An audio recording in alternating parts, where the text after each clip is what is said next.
Jadi sebelumnya kami perkenalkan diri dulu, mungkin ada yang belum kenal. Saya Putar.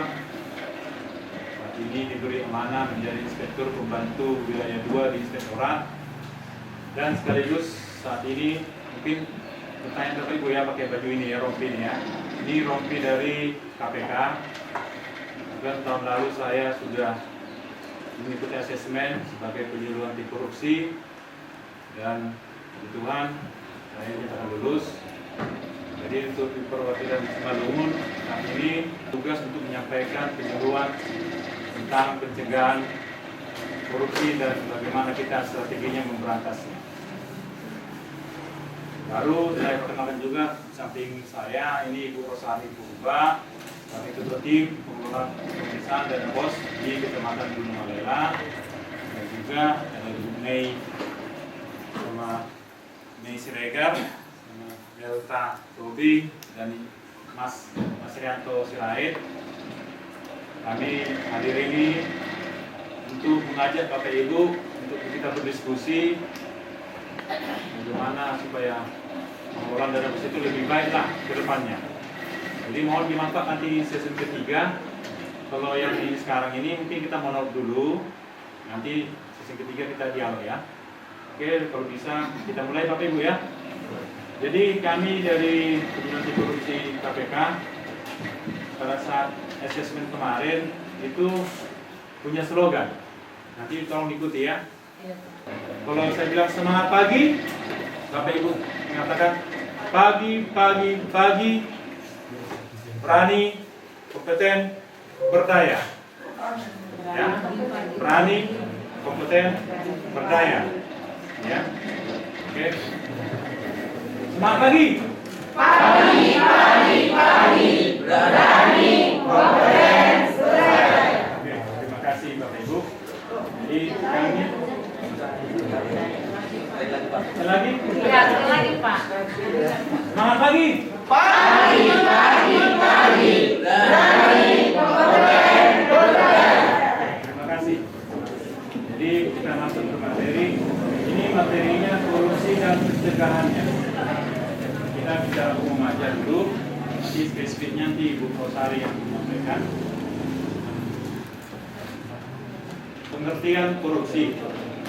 Menurut asal kata, korupsi berasal dari bahasa Latin corruptio, yang artinya busuk atau rusak.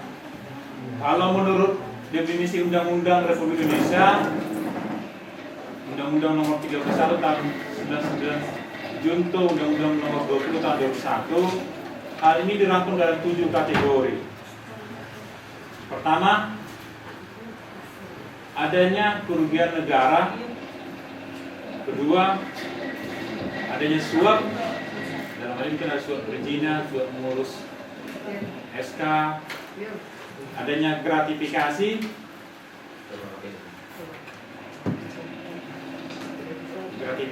tahu ya Bapak Ibu ya, gratifikasi pemberian di luar dari ketentuan. Baru penggelapan dalam jabatan, menggelapkan uang, menggelapkan barang. Baru pemerasan. Pemerasan ini dilakukan biasanya itu kalau dia seorang pejabat memeras gitu. Memeras artinya korban ini tidak menginginkan itu. Kalau suap ada bergeningnya, ada bergening. Dia sama-sama suka, sama-sama mau. Kalau pemerasan itu sepihak dia. Dia tidak bisa berbuat apa-apa gitu. Baru perbuatan curang itu biasanya di proyek-proyek. Baru konflik kepentingan dalam pengadaan, mungkin kroni-kroni KKN. Jadi ada 7 tadi ya. Adanya kerugian negara, dalam hal ini penggunaan fasilitas negara untuk pejabat, suap menyuap, gratifikasi, penggelapan dalam jabatan, pemerasan, perbuatan curang, konflik kepentingan dalam pengadaan. Mengapa hal ini bisa terjadi, Pak Ibu? Nah, ada 3 faktor ini. Kalau dari sisi ada faktor memaksa, pressure dan hal ini atau dorongan. Memaksa karena dilakukan karena adanya sifat keserakahan. untuk bisa hidup secara berlebihan atau bermewah-mewah berhubungan dengan niat dan perilaku. Jadi ini memang ada keinginan kita iri melihat orang lain gitu. Kita ingin orang punya mobil baru, kita ingin mobil baru juga gitu, nggak mau kalah gitu. Lalu adanya dipaksa ini opportunity, peluang, dipaksa dia. Korupsi itu terjadi karena ada pertemuan niat dan kesempatan. Kesempatan tercipta karena ada kelemahan sistem dan peraturan. Artinya ada peluang yang tidak dijangkau oleh SOP. Jadi kita bisa memakai peluang itu. Jadi ada kesempatan dia. Kita baru ada terpaksa. Ini sering kita ya, terpaksa. Terpaksa karena ini mungkin kekurangan pendapatan, tapi kebutuhan meningkat. Ini sama-sama tahu ya.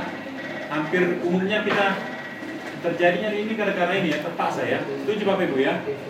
Bukan karena ada niat untuk mau kaya, mau apa kan, tapi karena penghasil lebih besar pasar pada tiang ya. Artinya penghasilan kita lebih kecil dibandingkan kebutuhan yang akan kita penuhi gitu. Atau merasa telah berjasa, nah, gitu. Biasanya ini kalau ambil SK gitu kan, jadi gitu kan. Jadi merasa berjasa dia. Cara dia mengetikkan itu kan cuma selembar uang negara yang dipakai dia kan, fasilitas negara. Tapi dia merasa berjasa dia.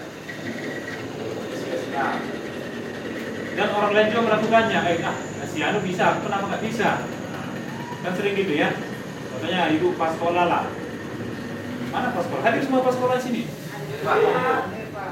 Si Anu bisa kok, bisa dia kaya dia dari bos. Aku main juga lah. Nah, gitu. Itu jadi kalau ada tinggal gitu. Baru modus-modusnya, modus-modus korupsi itu ada beberapa yang saya catat di sini. Itu RAB-nya di atas harga pasar, kan sengaja ya.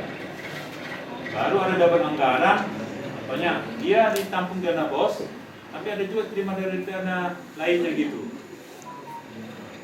Baru meminjam sementara untuk kepentingan pribadi, namun tidak dikembalikan. Mungkin perlulah belanja biaya sekolah anak-anak atau uang kuliah anak-anak. Datang bendahara kan, untuk ke bendahara diminta gitu. Apa? Tidak bisa Pak. Modus korupsi. Ini terakhir kayak tadi ya. Rancangan anggaran biaya harga pasar. Ini mungkin inilah di laptop ini harganya 5 juta, tapi disusunlah 10 juta dengan alasan pajak. Karena pajak kan 15% aja. Kalaupun keuntungan dia kan 10-15% saja di sana di atas pemerintah. Tapi kita membuatnya lebih dari 100%. Itu salah satu contohnya. Maaf. Lalu double anggaran itu pengadaan, kan ada 2 dana bos ya, reguler sama afirmasi. Mungkin di afirmasi sudah ditampung contohnya laptop, tapi di dana bos regulernya gitu juga, tapi satu barangnya, SPG-nya 2. Nah, paham Bapak Ibu ya? Baru meminjam sementara untuk kepentingan pribadi namun tidak dikembalikan. Seperti saya bilang tadi, itu biasanya kita mau kuliahkan anak, kan gaji belum cair, tunjangan sertifikasi belum cair. Lalu datang kita jumpai bendahara kan, karena bersama sama bendahara kan ngambil duit kan. Nah, jadi pinjamlah dulu nanti saya kembalikan. Rupanya terkendala lah uang dari kabupaten, jadi loss gitu. Nah, jadi bendahara pun sungkan memintanya, betul kan? Ada bendahara sih enggak ya, operator ya? Ada Pak. Mana bendahara? Nah, ibu sungkan juga kan, minta bendahara itu apanya bosnya kan? Ya kalau dikasih syukur, kalau dikasih ya udah. Ya kan Bu kan? Benar nggak Bu? Ya, repenya semua sini ya. Iya di luar sana itu ya. Iya. Kebijakan pungutan dana oleh oknum pejabat di atas. Senyum-senyum lah kita ya. Tapi ada saatnya kita harus berubah. Artinya gini Bapak Ibu, mungkin yang lalu biarlah berlalu. Tapi kita punya komitmen ke depan, ayo kita benahi sama-sama. Sekarang kita Bapak Ibu ya. Jadi kehadiran kami juga di sini Bapak Ibu, nah gitu juga. Kita nggak ada manusia yang sempurna, tapi kami mengatakan saat ini, kami sangat berterima kasih kepada Bapak Ibu kalau tidak memberikan apapun kepada kami. Terus terang dari hati nurani kami sangat berterima kasih kepada Bapak Ibu kepala sekolah kalau kehadiran kami tidak menjadi beban kepada Bapak Ibu semua.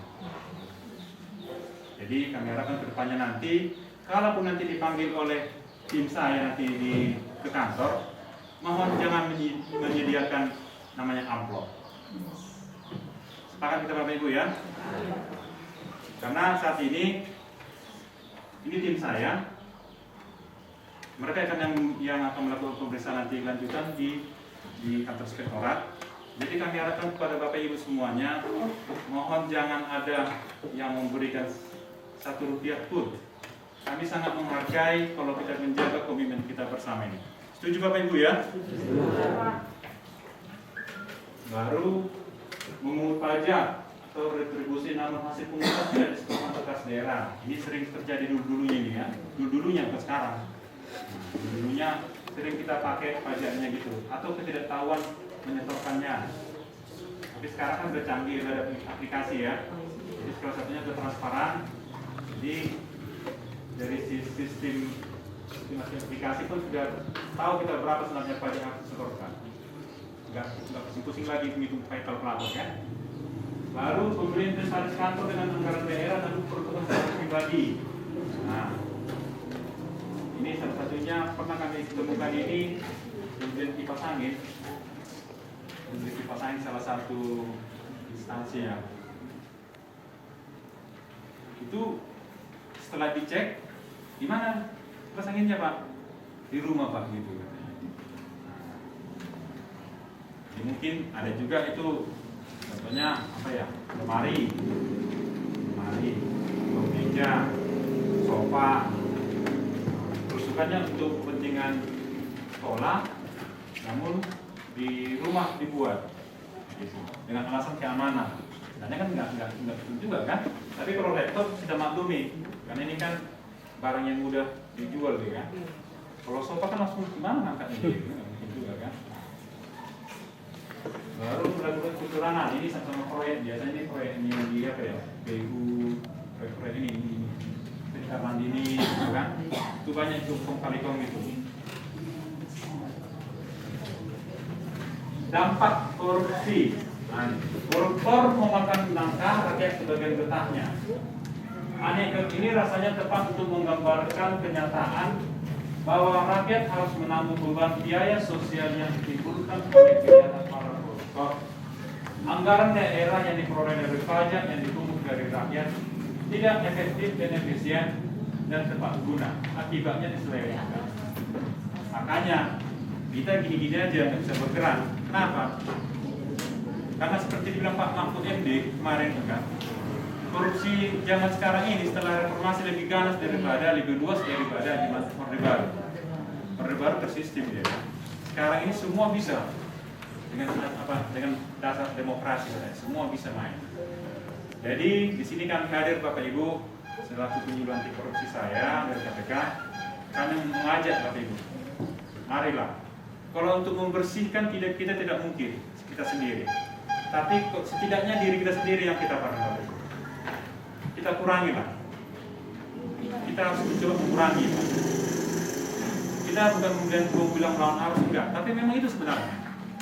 Kita sebagai manusia yang beriman dan bertakwa kepada Tuhan, yang beragama, semua agama mengatakan hal yang sama. Jangan korupsi. Berlaku itu. Salah saya, enggak kan? Benar kan? Jadi kita nggak usah nunjuk orang lain, si ini, tapi ayolah kita mulai dari diri sendiri. Saya sendiri pun lagi proses untuk itu, Bapak Ibu. Saya lagi berproses. Kenapa? Sistem di kantor saya, sistem di pemerintahan di kabupaten belum tentu mendukung semua ini. Tapi mudah-mudahanlah bupati yang baru bisa komitmen untuk melaksanakan amanah rakyat. Kita doakan pemimpin kita Bapak Ibu ya. Ya, Pak. Apa yang harus dilakukan untuk mencegah korupsi itu? Nah, ini kesatuan, makanya tadi itu kesatuan hati, pikiran, dan perbuatan. Makanya tadi apa tadi? Berani dan berani. Jadi antara hati, pikiran, dan perbuatan itu selaras ya Bapak Ibu. Kalau dia mengatakan saya pikir gini, tapi tindakan dia tidak benar, itu namanya omdo kan? Bohong kan? Tapi yakinlah, kita nggak lepas dari semua masalah. Pasti di depan mata kita pasti banyak tantangan kalau kita mau berlaku jujur. Pasti tekanan-tekanan banyak. Tapi yakinlah, kita mencoba dulu, mencoba pelan-pelan dari diri kita. Setidaknya ada komitmen dari kita. Kalaupun kita melakukan karena terpaksa, apa boleh buat lah. Tapi setidaknya jangan dari diri kita untuk menekan orang lain. Ibu kan pemimpin di sekolah masing-masing kan. Kami mengharapkan kepada para sekolah, kita harus komitmen. Para gaji honor, guru honor Bapak Ibu kan kecilnya gajinya kan. Tolonglah, yang menjadi haknya para guru honor itu tolonglah diberikan. Janganlah dipotong-potong. Saya mengharapkan secara pribadi bermohon kepada Bapak Ibu semua. Secara pribadi saya bermohonlah. Ibu saya almarhum adalah seorang guru. Sakit tuh. Saya bisa sekarang ini karena didikan seorang guru. Sekarang aja ada sertifikasi. Kalau zaman dulu kan nggak ada. Siapa yang tua-tua ini? Orang tua kami, tua-tua. Sekarang aja kan ada sertifikasi. Zaman dulu nggak ada itu. Saya harus jualan, ladang lagi, ambil angkor lagi, bumi. Jadi banyak cara. Kayak sekarang enak sekarang kan. Anak-anak kan ada handphone, udah nggak ada beban, nggak ada perjuangan gitu. Itu tantangan kita sekarang. Tantangan untuk mendidik anak-anak itu supaya dia mandiri itu sangat berat sekarang ya. Karena semuanya muda. Jadi tidak ada tekad kuat, didikan yang kuat oleh lingkungan ya. Lingkungan tidak mendukung seperti dulu. Dulu mana ada cerita paling jauh ganja kan. Sekarang narkoba, permen-permen pun udah narkoba semua kan. Pergolong bebas. Dulu menonton masih TV-TV hitam putih. Enggak, sekarang handphone masing-masing anak SD pun udah punya kan. Jadi kita perlu mengawasi lah generasi bangsa kita ini. Setidaknya diri kita lah. Siapa diri kita itu? Anak-anak kita masing-masing. Marilah kita awasi. Supaya bangsa ini bisa memiliki akhlak yang baik nanti ke depannya. Itu tanggung jawab kita tanggung jawab kita bersama. Setuju Bapak Ibu ya? Setuju Pak. Jadi ini integritas selesai dengan diri sendiri. Kalau untuk pas sekolah saya rasa sudah, ayolah, cukup lah itu. Saya rasa kalau lancar, sertifikasi lancar segala sesuatunya diberikan oleh negara, saya pikir tidak ada alasan kita lagi untuk mau korupsi lagi. Karena sudah semua disepakati negara. Beda zaman dulu ya. Zaman dulu beli kartu masih susah, beli pulpen masih beli semua susah. Kalau beli kamar mandi susah. Sekarang tanpa diminta pas sekolah ini pun kamar mandi, dia harus sendiri kamar mandi. Itulah hebatnya sekarang. Jadi semua difasilitasi. Jadi kita nggak ada cerita mengeluh lagi lah. Tinggal bagaimana kita manajemenkan semua keuangan yang diberikan oleh dipercaya kepada kita dan negara. Baru belajar bersyukur lah. Tidak ada yang di atas langit masih ada langit. Kalau ibu sudah mapan sekarang, jangan terus merasa kekurangan terus. Syukurilah apa yang ada. Karena di bawah ibu masih banyak orang-orang yang masih membutuhkan. Jadi kalau nggak bisa, saya mengajak. Kalau kita ada berlebih, marilah kita berbagi. Cara bagaimana berbaginya? Setidaknya salah satu yang tidak memotong yang haknya orang di bawah kita. Tidak usah muluk-muluk ke panti asuhan, ke mana-mana lah. ke diri kita sendiri, ke lingkungan kerja kita. Haknya para yang di bawah kita, mohon jangan dipotong. Itu salah satu bentuk dari kepedulian kita. Bersedekah namanya ya. Kan kita dapat pahala sih. Hidup adalah kesempatan, sama. Kesempatan kan? Bagaimana kita berbuat yang terbaik. Semua pertanggungjawaban kita kan pasti. Semua agama menyatakan pasti. Halim. Tuhan Maha Kuasa yang akan melihat semuanya. Melayani bukan dilayani. Kita sebagai abdi negara, saya pribadi sebagai abdi negara sudah komitmen bukan lagi untuk dilayani, tapi harus melayani lah, untuk pelayanan saya memberikan. Saya diskusi. Kami tidak ingin ada orang yang terjerumus dalam masalah hukum. Makanya kami hadir saat ini. Kami tidak mau Bapak Ibu semua menjadi objek pemeriksaan, jadi ATM-nya oleh orang-orang oknum-oknum tidak bertanggung jawab. Jadi kami hadir, apa masalah orang Ibu, ayo, yang bisa kita bantu, kita diskusikan, kita ambil solusinya. Oke Bapak Ibu ya. Ini strategi, ini dari KPK, strategi pemberantasan korupsinya ada 3. Pertama pendidikan, tidak ingin korupsi. Kami di Deputi Pendidikan sekarang. Kami di penyuluh ini masuk di dalam Deputi Pendidikan, Deputi Pendidikan ya, pendidikan masyarakat namanya. Baru penindakan. Kalau di perbaikan sistem itu ada subgas, supervisi pencegahan. Itu yang sekarang untuk memperbaiki sistem. Mereka melihat sistem mana yang membuka peluang tadi, opportunity tadi. Mereka akan perbaiki itu. Salah satunya sekarang mereka masuk di BKD, masuk di perizinan, masuk di pertanahan. Mungkin kedepannya kalau pendidikan ini kita ini, pendidikan kita ini. Tapi kalau sistem pemerintahan itulah namanya diperbaiki sistem itu. Supaya bagaimana supaya tidak bisa korupsi itu di Deputi perbaikan sistem, di pencegahan namanya. Di pencegahan, di penindakan itu para penyidik KPK. Jadi ini manfaat bila dilakukan pencegahan korupsi. Benar ini ya. Hati tenang dan tidak terjadi ketakutan, intimidasi. Iya kan? Kalau enggak korupsi kita hadir kan? Ya kan? Paling nonjok, itu aja kan? Ya kan? Tapi kan Tuhan kan berikan kita rezeki kan, kalau kita nyatakan benar kan. Mungkin nggak sekarang, setidaknya anak kita. Selaku orang Batak saya ya, anak pelihara moral dia. Jadi apa yang saya lakukan ini akan berdampak kepada anak-anak kita juga. Kalau kita baru ini, yang baik ini, saya sekarang ini kan karena apa yang dilakukan oleh ibu saya, orang tua saya bisa sekarang ini. Saya ibu sekarang ini mungkin anak-anak saya doakan mereka lebih hebat dari saya. Apapun ceritanya kita sepakat kita ya. Kita pasti punya keinginan, siapapun orang tua pasti punya keinginan anaknya lebih hebat dari dirinya. Setuju kan? Bagaimana caranya?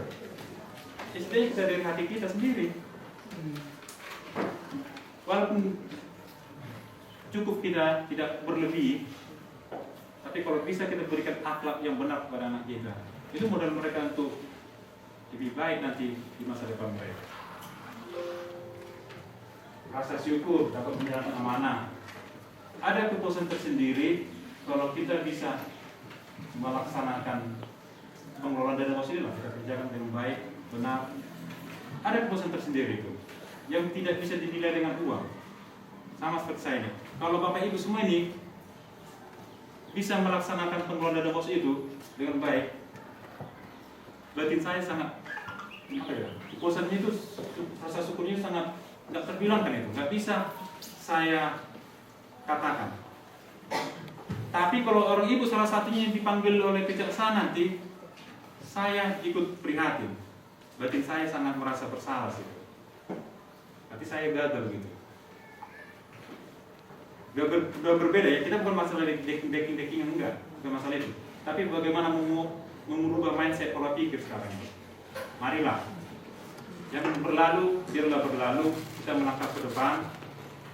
Ayolah, sama-sama kita bergandeng tangan, kita kurangi lah. Kalau untuk menghapus tidak bisa. Karena mulai dari zaman Adam, mulai zaman dahulu pun sudah adanya ini. Tapi kalau dari kita mulai untuk mengurangi, ayo perlahan-lahan pasti bisa. Jadi kita tidak harus menunggu orang sana berubah dulu. Oh, itu anggota DPR pusat sana, menteri sana dulu berubah baru saya berubah, atau kepala desa saya berubah, saya baru berubah, atau siapa lagi ya? Atau kepala bidang saya berubah, saya baru berubah. Tidak usah. Jangan kita tunggu orang lain berubah baru kita berubah. Tapi kita mulai dari diri sendiri dulu. Jangan kita mengharapkan lingkungan kita yang mendukung kita semua sejahtera, dapat gaji 50 juta masing-masing baru berubah. Janganlah. Ya, itu kan harapan ke depan lah. Tapi setidaknya hal-hal yang kecil-kecil itu kita lakukan lah gitu. Dengan apa yang ada di kita sekarang ini kita syukuri. Mari kita berubah pelan-pelan. Setidaknya saya bermohon tadi itu salah satu perbuatan yang tidak korupsi itu salah satunya adalah memberikan hak kepada orang yang di bawah kita. Jangan ada menguap. Itu saya mohon ya Bapak Ibu ya, tak tolong saya. Para guru-guru honor itu, para penjaga sekolah itu tak tolong saya. Janganlah dipotong. Bisa Bapak Ibu ya. Dari sekarang kalau berlalu biarlah berlalu, tapi sekarang tak tolong saya. Kasihanlah. Bapak Ibu para sekolah ini kan sudah lumayan sebenarnya dibandingkan mereka. Mereka punya tanggungan keluarga juga, punya anak-anak yang sekolahan juga. Baik Bapak Ibu ya. Nah ini pendidikan kesejahteraan, kepercayaan warga terhadap pemerintah dan perasaan sangat tinggi. Kalau ibu melakukan yang benar, pasti semua mendoakan ibu. Baik guru, baik penjaga sekolah, baik siswa, pasti berdoa bagi ibu. Itu sudah saya rasakan Pak. Terus teranglah, semua kita pasti ingin dipuji oleh atasan. Tapi ingatlah, doa dari bawah kita itu, doa dari orang yang tertindas itu lebih berharga, lebih mulia daripada pujian dari atasan kita. Camkan Bapak Ibu ya. Maaf, saya merasakan itu. Doa dari orang tertindas itu sangat mulia itu bagi kita dibandingkan pujian dari atasan kita. Artinya gini, memberikan 1 juta kepada atasan supaya jangan dimarahi, itu sangat beda rasanya dengan pemberian 100.000 kepada orang yang sangat membutuhkan pada saat itu. Itu beda. Beda itu apanya? Gerak itu. Adalah guru honor ibu, minta tolong minjam dari dia kan. Bu, ini sakit anakku, aku Pak berobat, dipinjamlah ibu 500.000. Ibu kasih lah. Itu beda rasanya, itu ungkapan rasa sukacitanya itu dibandingkan ibu ngasih 5 juta kepada atasan ibu supaya ibu bertahan di sekolah. Kenapa? Sama dia atasan ibu itu 5 juta itu dari bapaknya. Biasa dia itu, karena dia biasa kalau dikumpulkan dia mungkin dapat dia 500 juta kan? Itu hal biasa. Tapi kalau 500.000 kepada guru honor itu, doanya itu bu ibu saya pasti sehat ibu buat Tuhan itu. Yakin bu? Itu saya rasakan itu. Jangan kira saya senang-senang kayak gini. Banyak tantangan pada saya. Pada saat ditekan saya, pada saat saya dicobai gitu. Mungkin doa-doa orang-orang yang pernah saya bantu dulu lah, orang-orang yang tertindas itulah doa saya sampai saat ini sehat. Jangan Bapak Ibu kira saya senang-senang sekarang ini, enggak. Tekanan sama saya banyak sekarang. Setelah saya masuk pakai rompi ini, tekanan dari kabupaten banyak sama saya. Tapi saya tetap eksis. Karena kenapa saya eksis? Karena saya sudah selesai dengan diri saya. Saya pada saat asesmen 3 bulan kemarin saya sudah dicuci otak ini, sudah diapain. Dan saya tidak komit, tidak tergiur lagi dengan uang yang tidak benar. Sudah komit. Memang ya untuk mengapakan itu yang selama pendidikan itu yang banyak kita ditekan di presa di sekitar. Tapi saya sangat bersyukur itu. Apalagi zaman sekarang ini kesehatan itu sangat berharga dibandingkan kepada harta. Apa artinya harta mau bersehat kita kan? Oke Bapak Ibu. Nah, ini paradigma kami sebagai aktif paradigma baru inspektorat selalu adalah menjadi konsultan. Artinya kami tidak mencari keseran lagi, Kami tidak mau menekan dan nakuti, tapi kami memberikan pembinaan serta peringatan dini atas kegiatan pengelolaan keuangan negara untuk dilakukan perbaikan. Sehingga kegiatan berjalan tepat sasaran dengan disertai laporan pertanggungjawaban yang berkualitas dan sesuai ketentuan. Sehingga strategi pencegahan korupsi dilakukan sejak dini. Jadi kita sejak dini kita diskusi ini. Jangan sudah dipanggil jaksa baru kita diskusi. Jangan. Jadi kita sekarang hadir. Ayo mana-mana kendala ibu, jangan takut bu. Kami bermohon kepada ibu, ungkapkanlah apa yang ibu rasakan, ibu yang lakukan, tapi ibu punya komitmen untuk kedepannya untuk berubah. Kami membuka diri untuk ibu menyampaikan itu nanti. Walaupun tidak mungkin rame-rame, setidaknya kepada ibu ketua tim ini nanti, tim saya ini, sampaikanlah.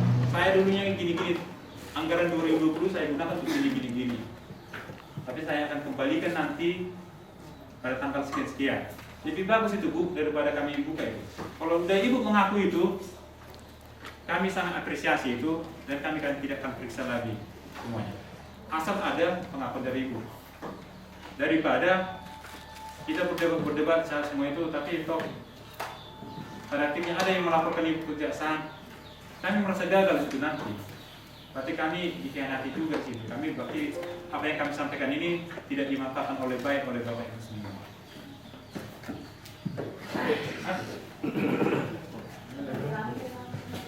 Oke, mungkin